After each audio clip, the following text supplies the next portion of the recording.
Okay, what are you doing? I was having a nice mochaccino. Oh, there you go. Secrets out, ladies and gents. Secrets out. I've got a good old cup of tea, actually. What I need is a biscuit to dunk in it, but Tom Harwood has not yet delivered. Let me tell you. For how many hours have we been hinting that we need a biscuit? I know. They've got lots of them out there. I know. It's not happening yet, but anyway. It is 8:42. Let's take you through the papers now. And joining us this morning, anthropologist Mariana Hotter and editor of Spiked Online, Tom Slater. Morning to you both. Morning. Tom, can we start with the Northern Ireland Protocol? Yeah, so this is the news that a US delegation is going to fly into the UK, Northern Ireland, as well as Europe to intervene essentially in this standoff between the UK and the EU over the Northern Ireland Protocol. It's going to be led by a gentleman called Richie Neal, who's chair of the House Ways and Means Committee. There'll be about half a dozen representatives. Now, of course, the US is a guarantor of the Good Friday Agreement, which is why there's an interest in it. Joe Biden in particular has a particular interest in this. He identifies a lot with Ireland. He sort of defers to Dublin really on a lot of these matters, and because of that ends up kind of deferring to the EU position essentially on a lot of these things.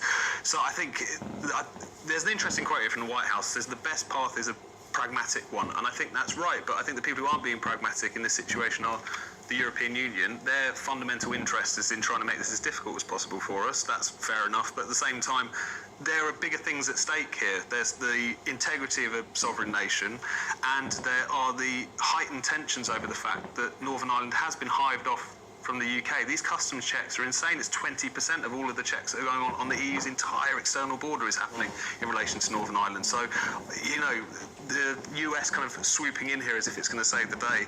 I think they've got to realise what the real dynamics are here, which is the EU trying to turn the screws on us again, to be frank. Yeah, it's interesting. We're just talking to Doogie Beattie in Northern Ireland, who's saying, you know, the DUP is saying that it's a valid point. Look, you could argue they're playing politics with this and forming the new Northern Ireland Assembly, but Jeffrey Donaldson's saying, look, it either has to be the protocol or the peace process, one or the other, and they're picking the peace process. Well, I think, I mean, the DUP are doing a good trade in brinkmanship. Yeah, clearly. Basically saying, we're not going to form a government, we're not going to allow the Assembly to sit at Stormont. I don't think that's in anybody's best interest. It's certainly not in the interests of peace in Northern Ireland. And what Tom was saying, you know, it's the EU turning the screw. It's not in their interests to make things easy for the UK. They don't really care. The fundamental truth that is difficult for us to accept as the UK is that we aren't that important to the EU, and something that is a huge deal for us and a huge deal, rightly, for the people of the island of Ireland, both Republic of Ireland and Northern Ireland. Who cares? In, you know, the further eastern reaches of Germany, they're just not that bothered. Well, the thing is, they pretended to care about the peace process. They've said this was our fundamental concern, was that we just want to make sure that there's no border on the island of Ireland. As no one wanted. Hold on a minute, no, problem with your microphone. Yeah. Bring it in. I'll tell you what, you bring that in. Just fiddle around with the mic. Yeah, I love doing all this. It makes me feel multi-skilled, ladies and gents. There you go. If I pop that on that way, and I'll get extras. You do get extras, and I'll do that there. Look at that. I know. I'm semi-professional. I mean, just hold on to that. Okay, can you hear me now? Hopefully. Oh, there we go. There you go. So previously I was saying blah, blah, blah, blah, blah, and now... so basically the situation is the EU does need to protect the integrity of its trading area, and it doesn't really care what, you know, Michael Gove or what Jacob Rees-Mogg or Boris Johnson thinks, or Liz Truss indeed. That's for us to deal with. The point is, at the point we wanted Brexit to happen and made it happen, we put ourselves in an impossible situation where you're both trying to protect the integrity of the customs bloc, but also gain independence. You can't have your cake and eat it. We knew this was we are where we are, problem. aren't we? We are, and it's a mess, and it was always going to be a mess, and there's no easy way out. No, it's certainly not easy, is it? Well, there are, you know, it's not as if we've run out of ideas. You know, the British side have put forward proposals last summer. They put out this command paper kind of laying out how we could kind of ease all of these checks. The EU hasn't engaged with that positively at all. I mean, Maros Sefcovic, who's the essentially Liz Truss's opposite number in these negotiations, doesn't even have the mandate from the Commission to negotiate properly, such as the kind of intransigence that we're talking about. So I think if we were in a situation where no one had any clue how to solve this problem, that'd be one thing. But there's been a lot of ideas on the table, a lot of pragmatic. But, a lot of things in relation to Northern Ireland, there is always a bit of a fudge. That's how you keep things moving. And there's just been no willingness to try and engage in any of that. If anything, it's just been punitive measures, which even on their own terms are over the top, I think. Meanwhile, in the Times, Jeremy Hunt positioning himself as a potential leader, do you think? Quite outspoken. Yes, possibly. So Jeremy Hunt obviously is a former cabinet minister, and he's come out with quite stark criticism. He said, the 500 jobs, 500 council seats that were lost last week in the local elections, very significant, and it's not just mid-term blues, the kind of lull in popularity for a sitting government, but actually it's the cost of living crisis. It's people looking at Partygate and going, you don't really represent us. Get your house in order, thanks very much. Has Mr. Hunt thought very hard before coming to these conclusions? Is he just statement of the obvious? The thing is, we kind of do need to wonder, because obviously you've got Rishi Sunak saying, we'll just wait till autumn and see how bad things really are before I decide whether to give people money or not, extra money. So I think it probably does require someone from within the ranks of the Tory party to state the bleeding obvious. He describes the kind of the future prospects for UK growth as, quote, very, very low underlying growth in the economy. We've had a report this week saying by the end of the year, the UK is going to be in recession. Well, very, very low. Technical recession. Negative. But there's the argument. It's all about people want more money. I totally get that. And if he's sort of saying, we need to hand out more cash, the problem with that is that's an inflationary pressure. Then it's going to make the situation worse. Well, what he's saying is that the thing that we, the Tory party, need to promise the people of the UK is both a secure and well-funded NHS and tax cuts. Right. You don't require a degree in economics to know that those two things don't necessarily fit together particularly well. And I think, honestly, we need to move on with this. If you want to vote Tory, you should have, you're looking for tax cuts, because the bottom line is, there's a certain point, you cut taxes, you're going to cut services. So he also presided over that health service for a very long time, and it's been interesting to see him, as his role as chair of the health committee, kind of again taking the government to task over its, the performance of the NHS and all the rest of it in relation to these things. He had a bit of a role to play in that, and of course, he has his leadership ambitions. He's been hardly quiet about the fact that he wants to have another go at the top job.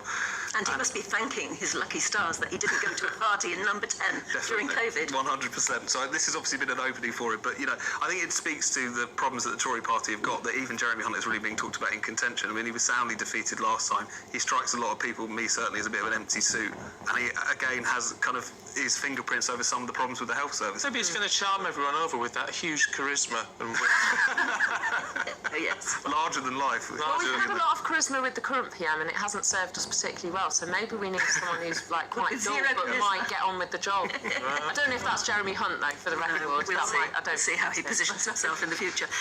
We're being self-sufficient and saving a bit of money. One thing which a lot of people are doing is growing their own plants. Tom, growing their own veg. It's not a bad thing to do.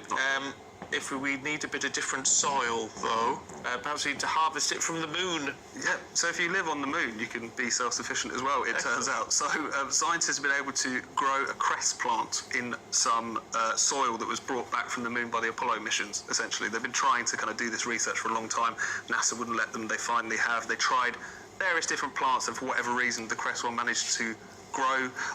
They point out in the story here that this is very kind of inhospitable soil, if you like. It's very hard. It's very, again, not the sort of thing you would imagine you could easily grow plants on, but it's a huge breakthrough because it opens up this question about actually being able to essentially farm on the moon, if you wanted to. Yeah, I don't find it's weird because it's lunar dust, and it has been irradiated for millennia, just by the very nature of being on the moon.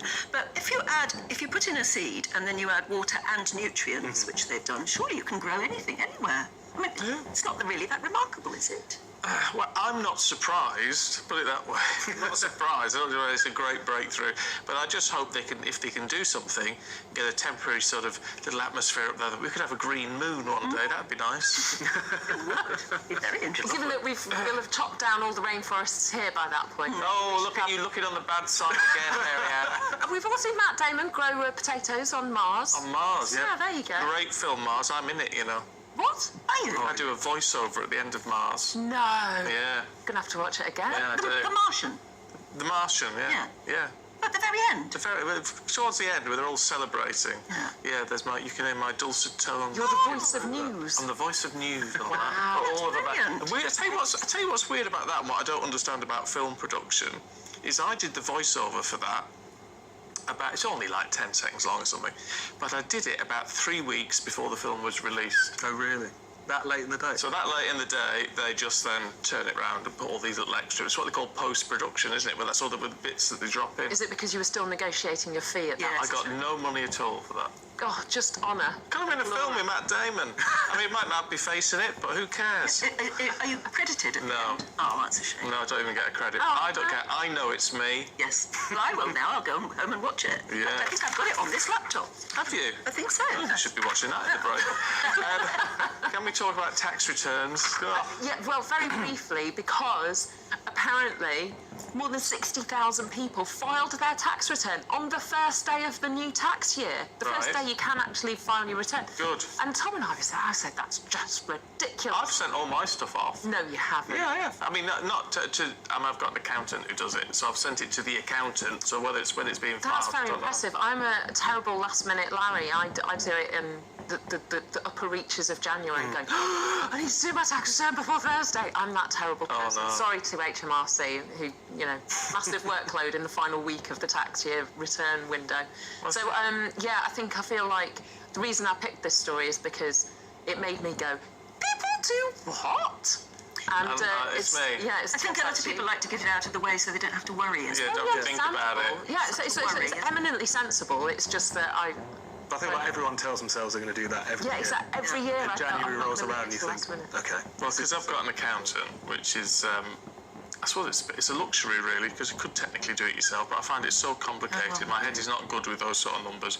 That I just get it all out. I file it all away, so I just sort of get it all out, put it in an envelope, and send it off. So it doesn't take any work.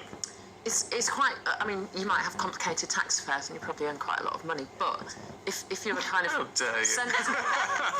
if you're a, moderately sensible person, the online forms are now very, very easy to use. Are they? Yeah, credit to whoever did their web development. It is dead simple. Yeah.